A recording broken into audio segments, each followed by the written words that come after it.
looky here. Let's go, baby. I mean, this is going to be a very interesting podcast. Joe Yock and Emily Austin solo. We're solo. Matt Warner. Where's my sidekick at, Matt Warner? My old buddy, my old pal. This is going to be really rough for you. No, it's not, Emily. We get along great. We love each other. It's like a brother-sister type of relationship. I don't know. So, I get to pick at you, You're you pick more at me. like the bully, and I'm a tad bully. But you know what?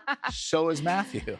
Did you see this past weekend, Liberty softball making some serious history, taking down number 2 UCLA? Did you see the caption? What did the caption say? On one of the posts? Sorry to ruin your season. Oh, the old Bruin joke. I love it. I love it. Oh, Dot, go Dot. Get busy, you the one.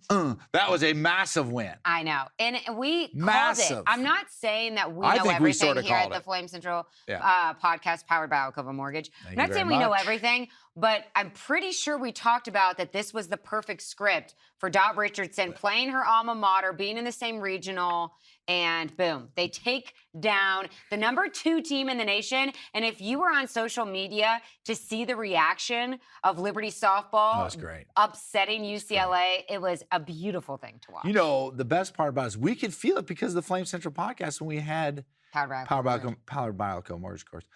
When we had Dot on here, she was like, we played him earlier in the year. We're right there. We're just trying to get over the edge. It's getting ready to happen. Like, you got that vibe from her. She's been around the block. I mean, you're talking about two-time Olympic gold medalist, right? Is that right? That's right. That's right. And so she 2 or 3. 2? Yeah, who knows? A lot. She's got a bobblehead. She's got a doll. Right. Not even a bobblehead. She's got a bobblehead and a doll.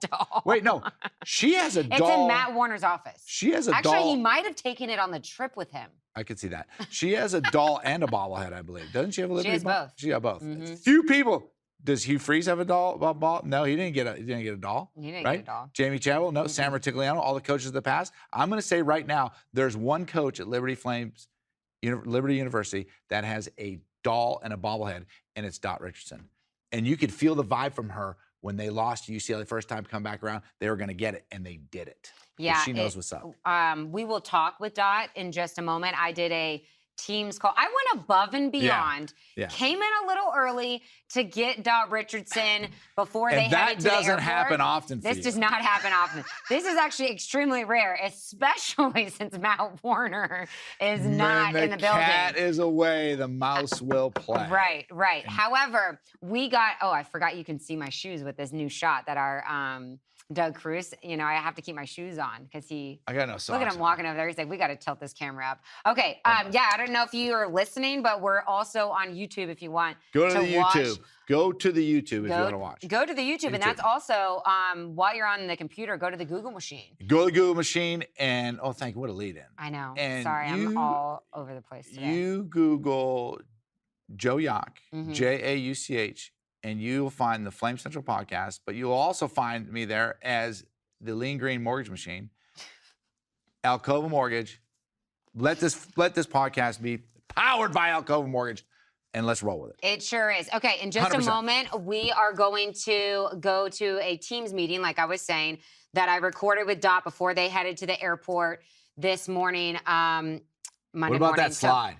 So we'll hear from her in just a moment. I'm sorry? What about the slide? The slide. You want to talk about the slide? Oh, yes. Okay. You talk about the slide before you go. Do you want to talk about the slide after? Shout out to Emily Wido. She is our social media manager. This is what went viral. Doug, you got me over there. Look at this slide. Look at this. Check out because I asked Joe, hey, are you?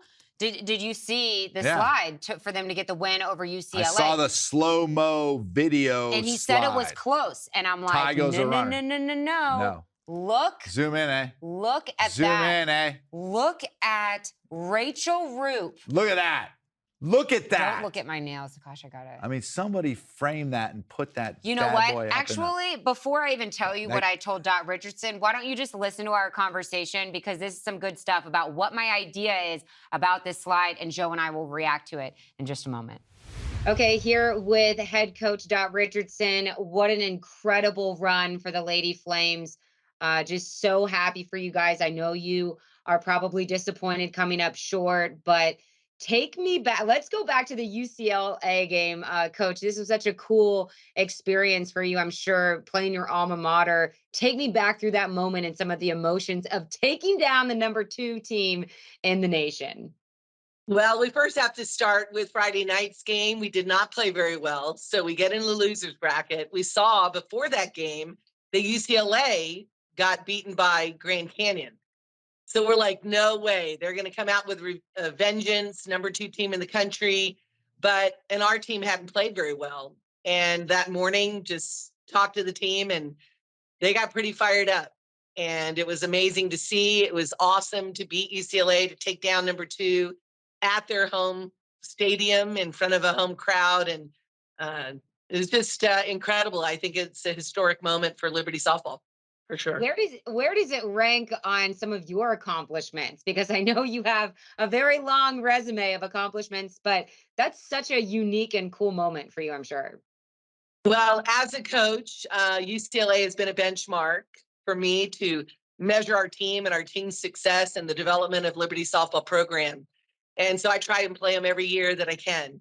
And this particular year, for this victory to happen, especially at regionals at home, it's definitely a highlight, that's for sure. The nice thing, too, I was so proud of is our team didn't just savor that moment. We moved forward and beat Grand Canyon, who had beaten UCLA as well.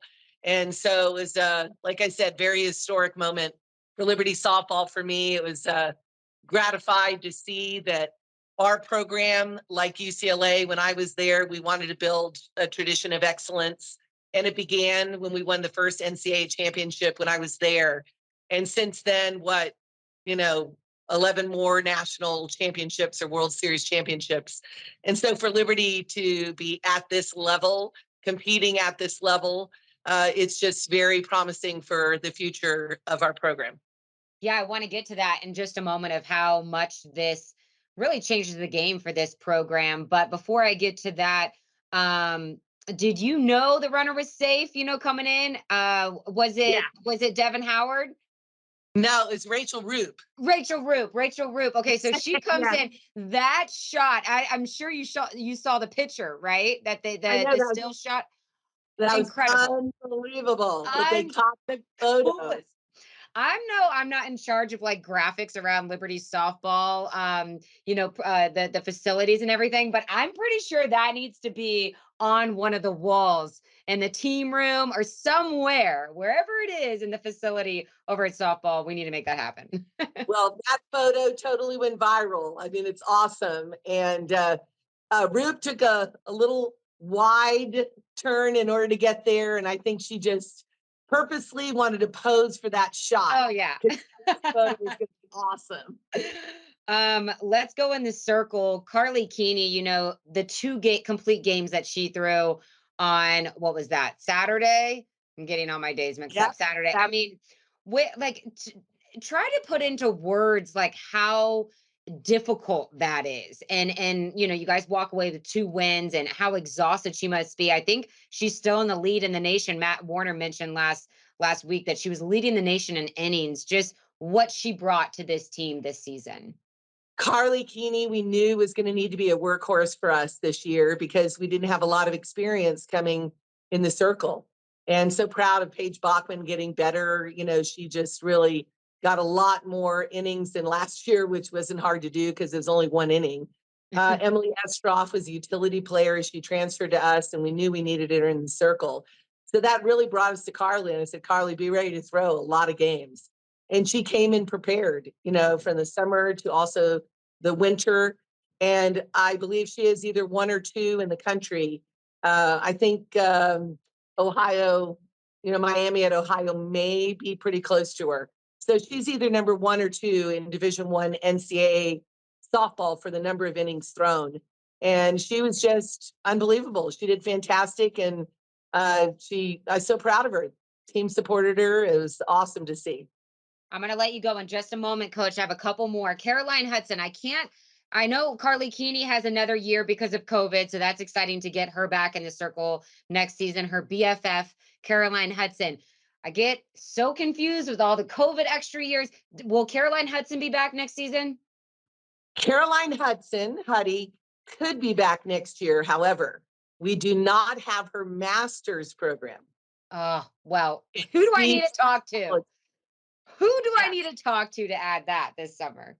Well, it's hot off the press that Liberty will be starting a speech pathology in the academic year of 2024-25, a master's program. However, I don't know if we carry the prerequisites for her, but her future looks so bright. We'll definitely miss her for sure. If she comes back, it'll just be a blessing. But she is getting married to Matt in July. And I mean, they're so excited about their future together.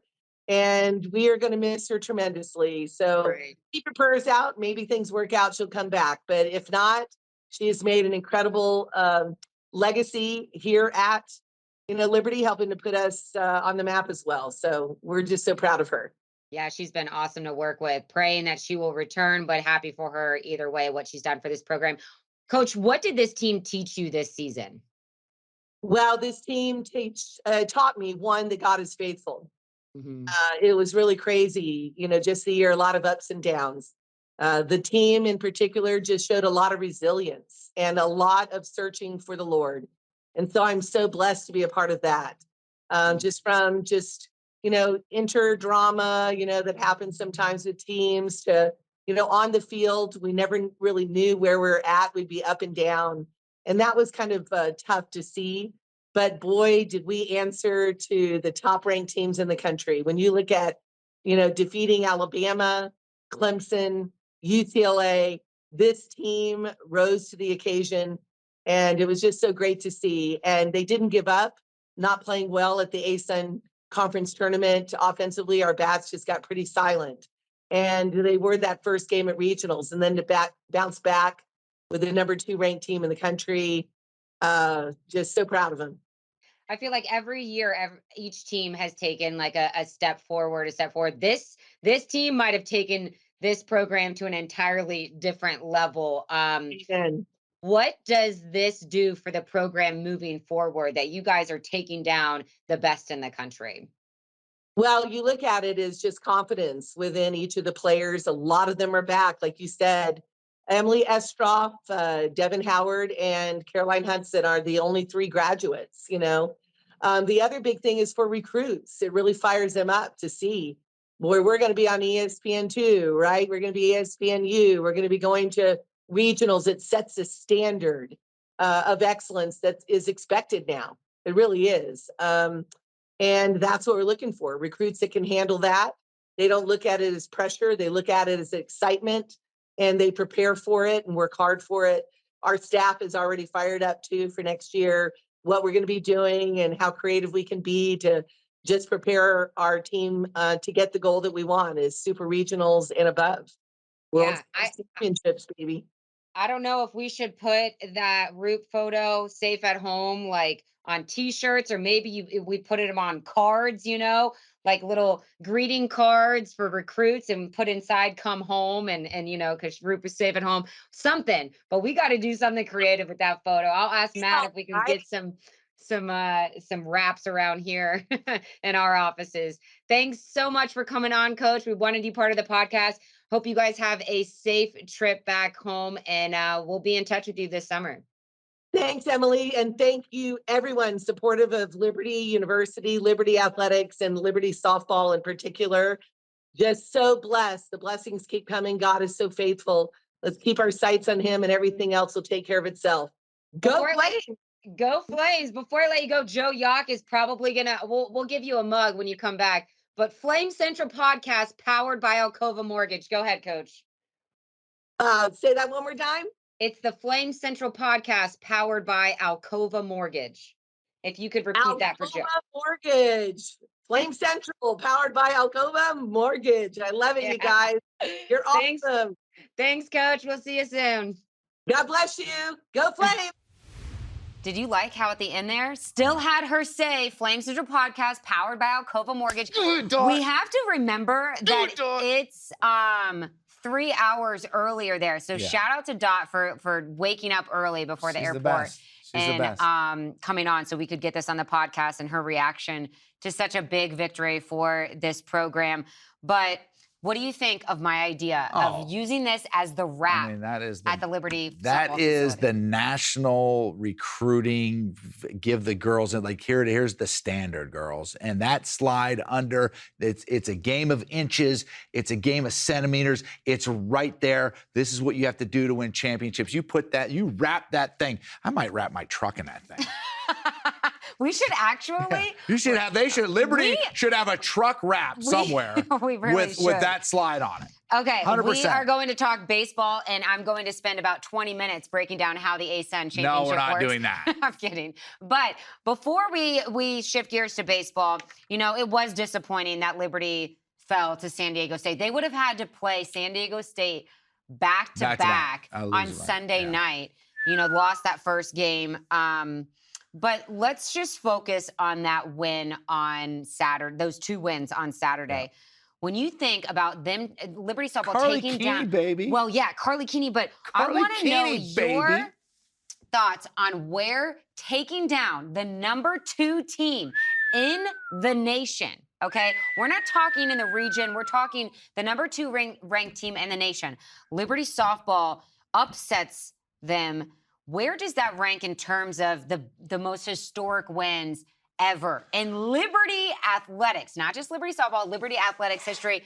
Liberty football taking down BYU. Yeah. You have Mississippi State basketball over Mississippi State basketball in the tourney. Where are we talking about where this ranks? I mean, you're looking at the number 2 team in the country. So when you go to your individual sports, right? So you're looking at individual.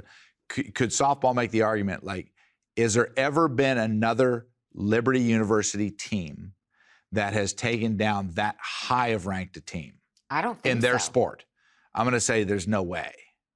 Number 2 in the nation? Number 2. Because the only thing I can think of is field hockey. Field hockey going to the Natty was big. And yeah, I don't remember. That could top. I can't. That could top. That's up there. That's up there. So yes, I mean they are definitely right there in the mix of it. For biggest wins, though, when you look at Liberty Athletics, just because of how big football is, from the aspect of, I think the Virginia Tech field goal at Virginia Tech, that was a huge one. And then you got the BYU one, and then you got the Arkansas one. Being an SEC team like Arkansas on the road, but you can't take anything. Women's field hockey, play for a national championship, right? Unbelievable. And then this one, number 2 team in the nation. I mean, if you're arguing individual sports, right, that team sport, then that's it. I mean, this is very well. You can make a strong argument. You have the picture, unbelievable, and just like the movement, Carly Keeney just going off. The movement of Rachel Root to like get around and tag home. I don't know if you heard it in my interview with Dot, but I said we should send letters to recruits. Yeah. Where it has that picture like on the front, and then you open it up and it says, "Come home, you'll be safe," or something like that. Oh, that's a little cheesy. Or that could be a really good Valentine's Day card. We ruined their season. We ruined their season on it. See, I love that kind of dad joke stuff. You know what was good about that? And that when she slid, once again, it's a game inches, a little bit different. The jump that she got from second base. Oh yeah. There was no hesitation. She's quick. And that's the difference. It may not just ended at the plate. It ended at the plate, but the jump that she got from second base was. I want to say she's a sophomore too. She was pumping the arms. She's pumping the arms she's like. So great future ahead. Let's focus on Carly Keeney. How, we just talked with Dot about it, but like how difficult it must be to pitch as much as Carly has pitched the entire season, but pitching back-to-back games, complete games, like that's just incredible. And what a valuable asset to this program. And it's not just the athletic ability, right? It's like obviously a very good pitcher athletically and being able to do what she's doing. But it is, to me, at that high a level with that kind of stress on you, it's the extended mental toughness that it takes, right? Like it's hard enough to emotionally get up to know that you're playing in games like this to do one game, right?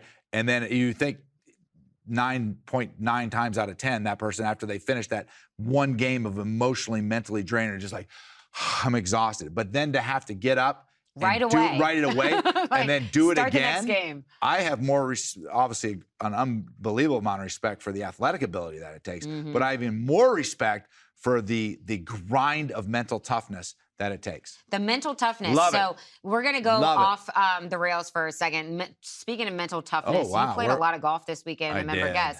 And I don't know if you guys were looking or watching last week, but Joe Yock hobbled his way in here on crutches. No crutches today. No. So that's a good sign. Yeah. Give us an injury update. I know everyone has been on the edge of their seats. Yeah, I know people have been pretty interested, worried about what was going to happen. But competitors just compete. They just show up, they find a way, they rub a little dirt on it, they grit, they bear it. And we went in there, and me and my boy Jimmy Kemp went in the member guests, and we competed. We came up a little bit short, right? We were right there, went 3-1 and won our matches. And it's amazing what a little prednisone will do for an ankle. Okay, let's not. No. I mean, that stuff. All your aches and pains, my 53-year-old aches and pains, your shoulder, your everything else. I mean, I was swinging free. Ankle felt great. Okay, well, then let's see you out on the track later this week to run that mile. Well, we're still going to need... We're going to need all of it in Lynchburg. And more. Wait, were you in the same pool as Jason? No. With the tournament? No, but I did spend a lot of time with Jason. We had a good time together. Okay. Yeah. All right. Jason's my guy. Did you dress up? It was a Roaring 20s theme. Did you dress up? No, I didn't dress up. Okay. Yeah, that surprises me. What does this do, back on the tracks, what does this do, in your opinion, for Liberty softball moving forward in terms of recruiting's difficult, right? Especially in the transfer portal these days.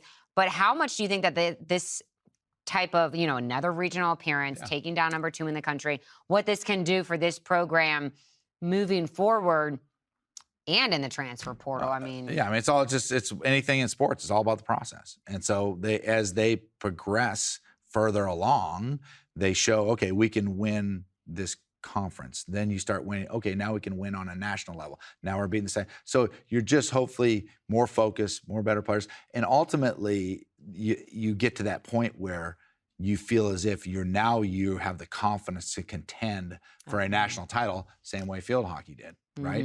And I think a lot of this, honestly, Emily, goes back to when Dot brought the girls over to the JPL for the pickleball day. I mean, she brought the whole team over. They played pickleball at the JPL for the whole day. And I felt as if at that moment, I could see it in Dot's eyes that was the bonding moment that brought us to this tag. Call me crazy, but that's what I see. I mean, it's just amazing how humble you are. Wait, I heard that didn't Matt call you out last week? Is the JPL playoffs back on now that your ankle is all? Well, no, yeah, so we're finishing the courts, and they should be back on potentially. Oh, now Thursday. you're blaming. Was there something wrong with the courts? We're redoing the courts. Oh, yeah. The redo. timing is impeccable. Really excited to see.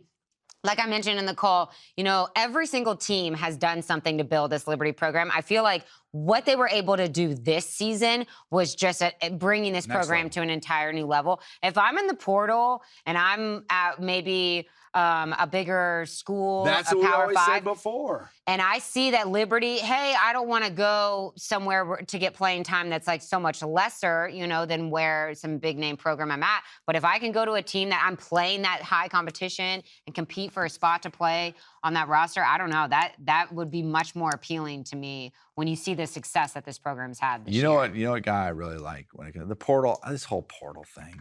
I'm almost portal schmortled out. I'm out. Yeah, right? I'm on my way out. I'll tell you what, the guy who I talked to, who I was like, I think he's got a great pulse on it, is Richie McKay. There's so much more to be said. The way that he approaches it is, we just want to go out and get the best, the most talented players. That's how some people are. They want to go out and get the best, most talented people that there are in the portal. Yes, obviously you want to get talent, right? But you got people here that came to Liberty originally and have been grinding it out and are total team players, and the chemistry of the team is there with them. And so I think what Richie's philosophy is, it's just not necessarily, hey, what's the most talent we can get? It's talent that fits with the current culture and chemistry. Right. And I think that is a big, big part of it. So I got a feeling that that's what Dot has done at the softball. It's you create a culture, you create a chemistry from the team aspect, and then you pick people that will fit into that culture and chemistry. And when it's not all about, oh, we're just going to get the most talented person out of the portal. I don't think you can get to that next level just doing that. No, I agree. And I mean, you look at some of, and I'm not going to mention any like school names or sports, but you look at some teams and they bring in the top talent, they're preseason ranked the best. But if there's one bad, egg in there, it's not going to end well. Like that's going to be like a poison for the rest of the team. Did you see Coach Colton Korn? What he tweeted about the numbers? I didn't see that. So this is like, and I don't. We talking about portal numbers? Yeah, portal numbers. That if you you're really good with portal numbers. You like portal numbers. I love portal numbers because I like it. I feel like the portal is good in some situations. Get to the numbers. But I don't think that it's great for every. Like I think it's a little bit of a free for all, and I just value loyalty and commitment. I mean, look. Did you tell Jason that before you? Yes, that was part of our vows. I think that's kind of the point of marriage. So these are comparisons of the group of 5 to Power 5. So let's just say a Liberty player transferred to a Power 5 school. They took the numbers from the 2019 season to the 2022 season. Okay, the number of players that transferred from a group of 5 to a Power 5 is 148. The number of players drafted was 13. So you have an 8.78% chance. 73 got a minicamp invite, and then 75 players had no NFL tryout or invite, right? Right. So that's 50%. So this is if you stayed in your group of 5 all conference in your final collegiate season. Both of them are. This is good. This is the final season. Look at Colton right? Korn. I know. This is actually, he said, appreciate... I don't know whose stats. Grant Heiser, okay? The Heiser. Is who put together these stats. Okay. So this is if group of 5, they stay in group of 5 for their final collegiate season from the 19 to 22 season. 451 players stayed. The players drafted 119. So you're looking at it, you have a 26% chance of getting drafted compared to 8. By thinking the number of players with a mini camp invite, 344. So your invite rate comparison is 76% to 50%. 50% is still decent for a mini camp invite. The players with no NFL tryout or invite, 107. So that's 23% get nothing compared to a 50% that get nothing if you transfer to Power 5. Why? Because, Power 5, you're going to have a much less, you're less likely to play because there's more competition and yada, yada, than if you just stayed at a group of 5 and balled out. We are way off course. I wasn't even planning on talking about this, but it's pretty incredible to look at those numbers and the graphs. And it's just different on the mountain. I feel like if you leave the mountain, you're not going to understand. We're family here, so you got to stay with us, regardless of the sport. This is just football, so we'll see what happens. With those are good stats, Emily. Great stats. Well done. Let's see if they need me in the recruiting department. Let's shift gears to baseball. Wrap that up. Come on, baseball. Baseball got it done, taking down Bellarmine in that final regular season series. They won 2 out of 3. They just needed to win 2 out of 3. They did that. They took care of business. So 8 teams advanced to the ASUN Conference Tournament, which is, I believe, in Jacksonville. I need to check that. It's some Florida school. Stetson. Sorry. Liberty is in Pool A as the number 3 seed. Yeah. They will play Lipscomb tomorrow, Tuesday, the number 1 seed at 10 Number 1 seed, right? Yeah. So I think that Liberty baseball might have, maybe they have some momentum. This is easy for Scotty Jacks. This is easy, right? Just like my dad told me growing up, son, if you're going to get in a fight, knock the biggest guy out first. I have no idea. I mean, I'm going to attempt to be Matt Warner and explain this. But basically, Liberty plays Tuesday, Wednesday, Friday. And then Saturday, there's 4 teams in Pool A, 4 teams in Pool B. 3 qualifiers go from Pool A, and 1 qualifier goes from Pool B. So you have 4 teams that make it to the semis on Saturday, May 27th. So we'll see where Liberty, they have a good chance if they have.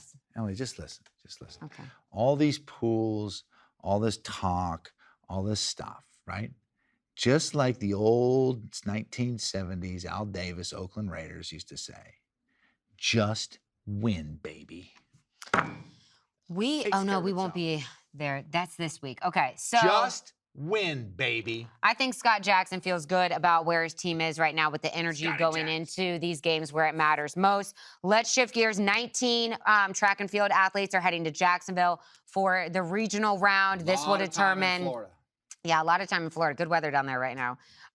This will determine who goes to nationals.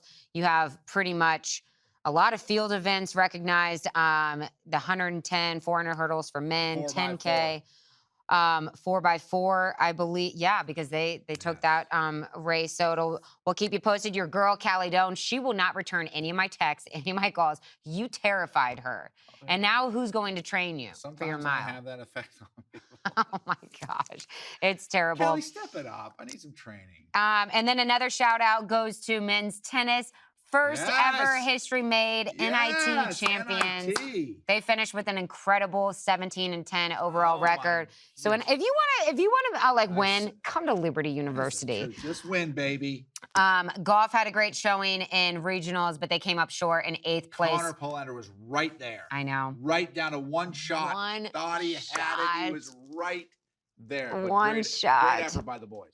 Really excited to see how they build on this season. And we'll keep you guys posted with Jonathan Yonan if he gets on the Live Tour or whatever. Oh, I met that other guy. I don't know what's his name again. The guy who's won all the money over in Asia. That's a Liberty Kieran guy. Vincent. Kieran, yeah, I met him. Good guy. Yeah, he's great. He's over there. Wait, he's here? He was over at where my ankle. I had the bad ankle. I had to replace. I was going to the bad ankle. I didn't know Kieran was in town. Maybe we can do a little interview with him while he's around. That dude was awesome. He's he's super cool. He's the alternative, the first alternative for the Live event at the Greenbrier, in West Virginia. So hopefully, I don't wish anybody to. How about, did you watch the PGA? hole-in-one, the PGA Championship? Michael Block, the PGA Pro. Block. Drains. That's going to win. I was thinking about this last night. I was like, that's going to win the ESPY Award for Play of the Year. That was just the coolest moment. And then he got up and down on the 18 to be able to play again next season. So super pumped for him. We'll keep you posted on how Liberty baseball fares in the ASUN tournament. Anything? Do you have any Memorial Day plans? Anything fun? What am I doing for Memorial Day? Oh, yes. I got to give a shout out now. Okay, let's do it. Okay, so yesterday, my son Ben, who played at Lenore Ryan University in Hickory, North Carolina, played lacrosse there. They played Limestone in the Division II national semifinals, beat Limestone, and they're playing in Philadelphia. Lacrosse national championship at where the Eagles play, whatever the name of that stadium is, on so fun. Next Sunday. So I'm heading up to watch the LR Bears play for a national championship. Ben got to play for a national championship 2 years ago. They got beat, so they're back in it again with the opportunity again. So I'm going to head up to Philadelphia and watch the Bears. Are you going to give the pre-game speech? I should. Coach B. So here's the deal. The reason why I almost sent my son went there, but the head coach at LR played lacrosse at UNC, and we were at school together, and we were friends back in school. I played football there. He was playing lacrosse there. We all ran together around. He won the national championship, and now we're here playing for the Natty. So I'm excited about that. I love it. A lot of great things going on around Liberty, but kind of winding down. Things are really quiet here on campus. It's kind of the slow season. However, we are probably heading down to Florida in about a week or two to catch up with some former athletes, potentially a former baseball player here, Joe Adametz, who's with the Lions down in Lakeland. And Scotty James, right? The Lions, the Tigers, the Detroit Tigers. Gosh. Lions? They have another team in that city that's called the Lions. They do. They haven't really been relevant. But, and then Scotty James and his wife. So we'll see, and they have 2 little ones now. Oh, so I love those updates, they're back those from stories. Overseas, so we'll give you little updates on them, hopefully. We also have a great feature coming out this week on sprinter Isis Brooks. She is doing some work on the track. She is running the 100 and 200 meters races at regionals this week, so good luck to everyone competing. Ice, baby. Okay. Thanks so much for listening or watching the Flame Central podcast. Hopefully things will be back together. Matt would have got me way more in check than what you're able to. With Matt back next week. But we did our best. What can we say? For Joe, I'm Emily. We'll see you then.